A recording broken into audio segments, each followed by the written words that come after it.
Endoviso. Kutenda mu mukabutoni zifuru tifama. Ekintu ky'omuziki. Tebo nkulamusizza. Kale sebo. Obulamu buli butya? Ndi bulungi sebo. Oyogera ne Kadima ku beat wano. Sebo. Ndine mwami Kabogoza program gigenze gitya omutabbizi. Sebo. Amanya bakuyitaani. Manya bampita Kirembwe Godfrey. Ani? Kirembwe Godfrey. Kirembwe. Godfrey. Mweddira ki? Tweddira musu. Muli ba musu. Mwe bajjajja ba Buganda. Sebo. Kale nafunye message yo ngoyagala tukubire. Sebo. Mutawaana ki? Mutawaana oguliwo. Mutawaana nino ebiri ne kusooke guno gumu. Mutawaana nino kazi yabeeranga ewange. Avaawo n'agenda n'ayenda. Mukazi wo? Ng'aliwo. Yali wange. Ng'avaawo ewaka.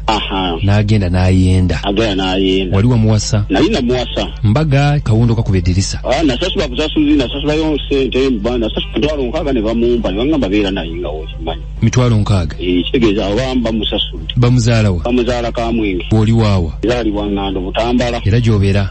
Kati ndi wano bayitawo aba wano mu Wakiso. W'obeera? Kati bwe mbeera kuba nava naye Maddu ebire nga mbazo nava Ngando nengenda naye Maddu.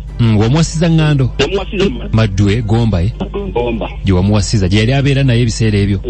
Nga mbeera naye nenzija eno okujja eno okukola. Najja naye okukola ne tubeerawo omwaka gumu. Omwaka gumu ne yatandika okukola ki okubaliga bano abamulabye. Ng'omufunyeemu omwana? Omwana mulinamu omwana. Mulinamu omwana.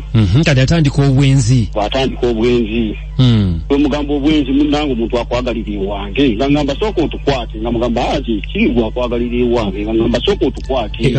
Abantu omuntu yamuleetanga awo? Nga bajja ne bamuteega wano ewange nyingi nga nze ntambudde naye ng'ate nze nkomawo ne mbitegeera. Mpulira oga nti bajjanga ne bamuteega baali bangi? Kati waliwo bano nga ogamba banneyiba be bakubala. Bamuyita ne bamutwala wali ewaabwe nga omanya omuliraano bo be bakubala ne batwala wali ono ye wasanga n'apaakinga piki emmanju ono n'ayitamu kati bajja ne bagamba nti mukazi wo tutagiko ewaffe nga nawe toyinza kukola kiri kukimanya nga omanya omuliraano n'omuggo otambula okugenda ogera okulya abantu bagamba nti owaayi mukazi wo bwe tumusanganga n'egundi nange ne ntandika okusuula enkesi nakomawo nga mugamba owaayi kiri gwakwagalira ewange lwaki tuweesonye wa musajja oyo ani amwagala? kiri gwa kati mugamba nanga basooka otukwate nga asijja birinda ebyo bakwata. Kiri gwakola ki? Kiri gwa musajja gwano babuloka battaka nga omanyi eby'ettaka. Ye Wakiso? Eno mu Wakiso. Kati ye bayitawo mu Luwule waali. Kola nga omukazi asitwa nga agenda okukugira bweti nga mu Luwule wali wate nga avudde wano we tuli okumpi ate era yeeyongedde wali okumpi. Anobye? Yeefudde anobye. Kati yanyiiga ng'omugambyeko nnyo naga nti kanobe? Kati ali mu ddya n'asobola agenda ddala ewa bbaluwe wali. Kisoboka? Era kati yamuyina obudde buno. Aliwo oyo omusajja? Aliwo oyo omusajja. Mukulu? Ebintu by'ongamba mpulirira ddala nga yanoba ewuwo n'agenda ewuwo oyo gwe wamugambanga nti gwayagala kati gy'afumba. Yagenda n'omwana? Omwana muyina namugamba omwana owange nze musigaza. N'amukulekera? Ana ne musigaza era nze mulina mwana yawezezza emyaka 2 n'emyezi 5. Abo abasajja nga bajooga?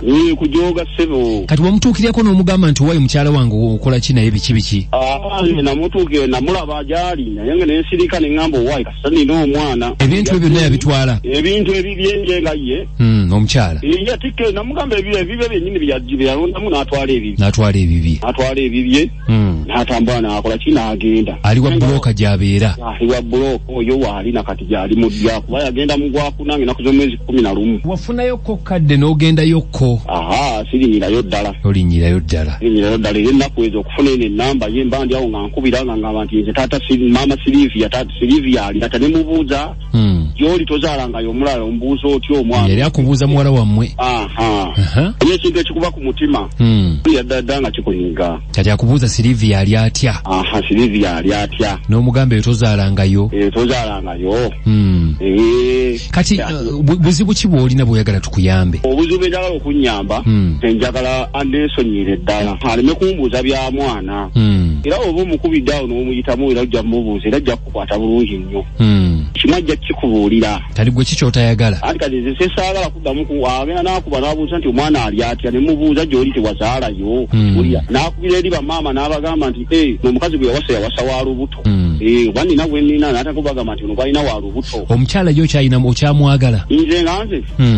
Ate atayinza okudda mukama waala n'oddira ssebo. Obalinyo n'ava wali ate nadde ewuwo gwe kyosobola kikkiriza nga tekyalo kye kimako si kuttingana. Tokyamwagala oyagala kwesonyiwe bwesonyi. Njagala neesonyiwe. Omukoowa. Naye kikuluma. Kinnuma okuba nti akuba essimu n'abuuza era ennamba ye noera madini njagala ngikusomere. Ginsomere ndabe. 074 38 45 sembyayo 2. Yani? Nisiima Lecho. Ye Lecho. Nisiima. Kale tujja mukubira olwakadde enkya tulabe ebiki ebigenda maaso kasa tukufunye. Kale tweyanza sebo.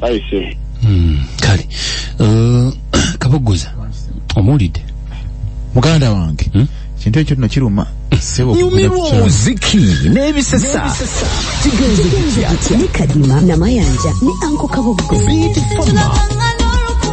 ekintu buli ky'omuziki kisinga.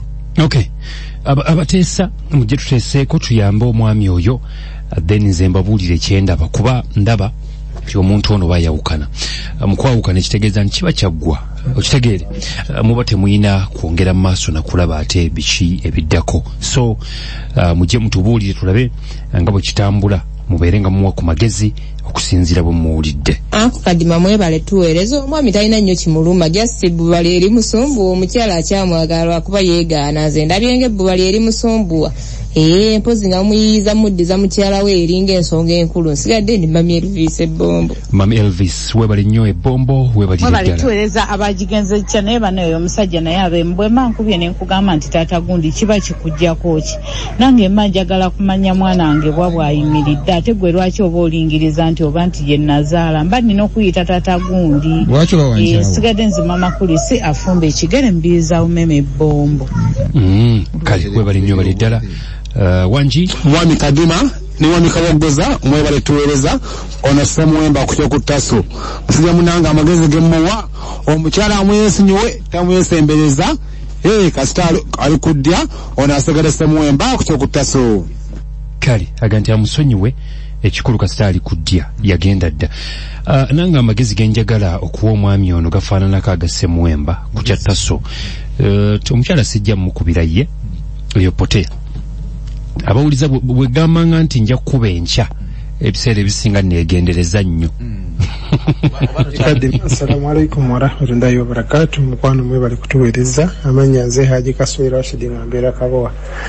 Omusajja kyenjo musaba omukyala mwesonyiwe ye tabaako kyamuddiza bakwogera naye ebigambo bingi nnyo. Bamubuuza omwana amugambe nti gyali kubanga ye omukyala etteeka limukkiriza okubuuza omwana we oba okumulambulako. Hajja tiwuna nzisigadde ndi Haji Kasule.